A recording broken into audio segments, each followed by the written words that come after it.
गृह अंधकूपम। ये जो घर है ये अंधा कुआं, ये घर अंधा कुआं, ऐसा अंधा कुआं जो बहुत गहरा है और जिसमें पानी नहीं है। पानी नहीं, तो ऐसे अंधे कुएं में यदि कोई व्यक्ति गिर जाए जिसमें पानी ना हो और सिर्फ पत्थर और पत्ते हो, तो उसका जीवन कितना दुखमय होगा। तो उसी प्रकार से जो गृहस्थ जीवन है, जिस गृहस्थ जीवन में भगवत भावना नहीं है, भगवान की भक्ति नहीं है, उसकी तुलना की गई है अंधे कुएं से। तो यहां पर भी श्रीमद् भागवतम में सूत गोस्वामी जी इसी बात का चर्चा करते हैं कि धृतराष्ट्र, महाराज धृतराष्ट्र जब युधिष्ठिर महाराज वापस राजमहल में आए तो युधिष्ठिर महाराज ने देखा कि धृतराष्ट्र नहीं है और उनकी ताई जी गांधारी भी नहीं है। अत्यंत दुखी हो गए और तब उन्होंने संजय से पूछा, क्योंकि संजय वहां पर रहते थे हमेशा, तो कम से कम संजय को मालूम होगा। किंतु दुर्भाग्यवश संजय को भी इसके बारे में कोई जानकारी नहीं थी, क्योंकि विदुर महाराज ने उनको ये मंत्रणा दी थी, ये सुझाव दिया था, किसी को भी मत बता। ये सुझाव विदुर महाराज ने दिया था, किसी को भी बिना बताए हुए निकल जाओ घर से,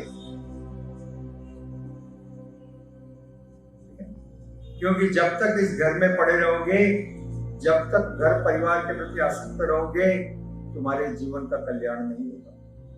ये अंधा कुआं है, ये अंधा कुआं है, इतना गहरा है और इसमें पानी नहीं है, अंधकार है। तो उनकी बात को मान करके, उनकी सलाह को मान करके धृतराष्ट्र ने अपने घर का परित्याग कर दिया और उनके साथ उनकी पत्नी गांधारी भी चली गई। और ये बात संजय भी नहीं जानते थे, इसलिए संजय बहुत दुखी हो गए, क्योंकि जीवन पर्यंत उन्होंने धृतराष्ट्र की सेवा की थी और अपने स्वामी का मनोभावना वो अच्छी तरह से जानते थे। साथ में इसलिए भी दुखी थे कि कितना दुर्भाग्यमय इनका जीवन है कि इनके 100 पुत्र मारे गए, इनका राज्य छिन गया और अब बुढ़ापे की इस अवस्था में इस प्रकार से घर को त्याग करना पड़ा। वो नहीं जानते थे कि ये सारा जो मंत्रणा है, ये सारा सुझाव जो है विदुर महाराज के द्वारा दिया गया है। इस बात से वो अनभिज्ञ थे। तो वास्तविक रूप से संजय दुखी थे, हालांकि दुख का विषय नहीं था, क्योंकि उन्होंने घर का परित्याग स्वेच्छा से किया था भगवान की भक्ति करने में। ये पहला सीढ़ी है, एंकर जिसको कहते हैं, एंकर यानी लंगर। जैसे जहाज होता है, जहाज किनारे पर जब खड़ा रहता है तो लंगर को डाल देते हैं समुद्र में, और जब तक लंगर नीचे पड़ा रहेगा वो जहाज आगे नहीं बढ़ेगा। करेक्ट? उसी प्रकार से जब तक घर और परिवार से व्यक्ति अटका रहेगा, उससे बंधा हुआ रहेगा, तब तक वो भगवत भक्ति में आगे नहीं बढ़ सकता। इसलिए आवश्यकता है कि इस लंगर को उठाया जाए, और उठाना बड़ा मुश्किल है, इसलिए इसको काटना ही पड़ता है। जब लंगर बहुत गहरा चला गया तो क्या करना पड़ता है? काट देना पड़ता है। It has to be broken। और धृतराष्ट्र ने ऐसा किया क्योंकि उसकी आसक्ति बहुत तीव्र थी घर परिवार के प्रति। तो इस प्रकार से उन्होंने अपने घर का परित्याग किया।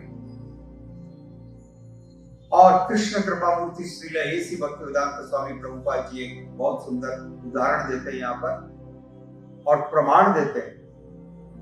वो ये कि कोई व्यक्ति अपने घर परिवार को त्याग करके, जिनके प्रति साधारणतः सब कोई आसक्त रहते हैं, यदि कोई व्यक्ति रह सकता है तो कैसे रह सकेगा?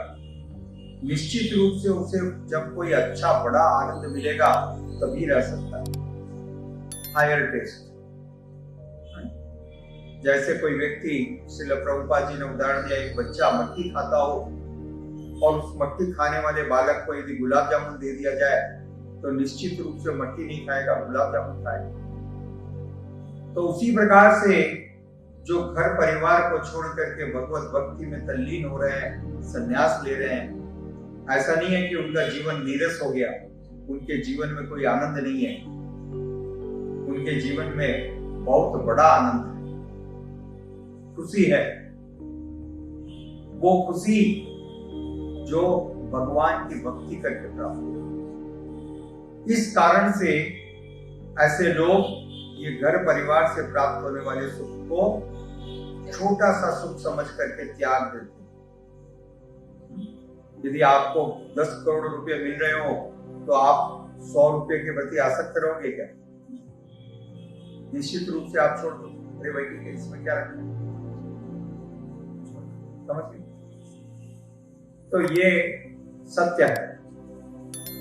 जो भगवान की भक्ति में लगे हुए हैं, भगवान की भक्ति का जीवन में अभिप्राय कर रहे हैं, वो वास्तविक सुख को प्राप्त कर रहे हैं। इस कारण से वे इस संसार के भौतिक सुख से दूर हो जाते हैं, स्वेच्छा के साथ, अपनी इच्छा के साथ त्याग देते हैं। और ऐसी परिस्थिति में धृतराष्ट्र ने भी ऐसा किया, जिसका अनुमोदन कृष्ण कृपा मूर्ति श्रील ऐसी भक्तिवेदांत स्वामी प्रभुपाद करते हैं। वास्तविक रूप से मनुष्य को और आवश्यकता नहीं है कि घर छोड़ के जाया जाए। साथ ही साथ श्रील प्रभुपाद जी इसके पहले के श्लोकों में तात्पर्य में लिखते हैं, यदि परिवार के दूसरे सदस्य भी भगवत भक्त हैं, यदि परिवार के दूसरे सदस्य भगवत भक्त हैं, तो फिर कोई आवश्यकता नहीं। परंतु मुख्य विषय है भगवान की भक्ति। मुख्य कार्य है इस मनुष्य जीवन में, जो मुख्य कार्य है संपन्न करने के लिए, वो है भगवान की भक्ति। यदि हम भगवान की भक्ति नहीं करते हैं और हमने मनुष्य जीवन प्राप्त किया और कुछ वर्षों के बाद मनुष्य जीवन को छोड़ा, तो एलो आर गेलो, सही पापी एलो आर गेलो, वो आया और चला गया। तो आज हम देख रहे संसार में यही हो रहा है, आए और चले गए, कुछ अंतर नहीं पड़ रहा है।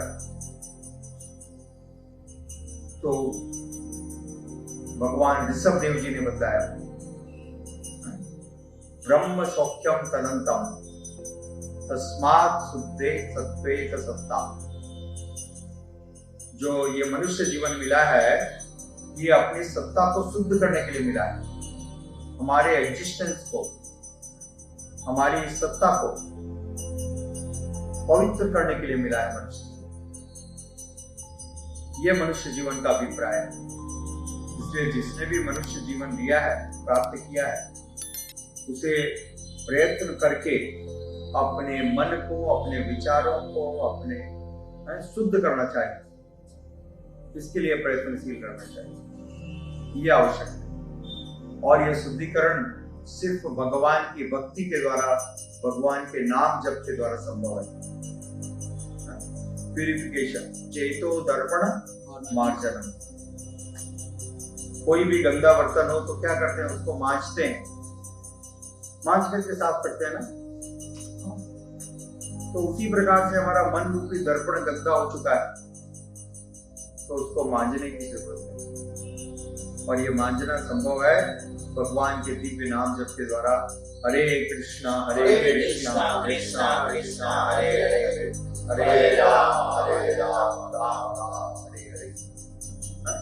और भगवान के दिव्य कथाओं का श्रवण करना, भगवान के भक्तों का संग करना, इसके द्वारा हम अपने चित्त रूपी दर्पण का मार्जन कर सकते हैं, जीवन को सार्थक कर सकते हैं, किसी भी आश्रम में रहकर।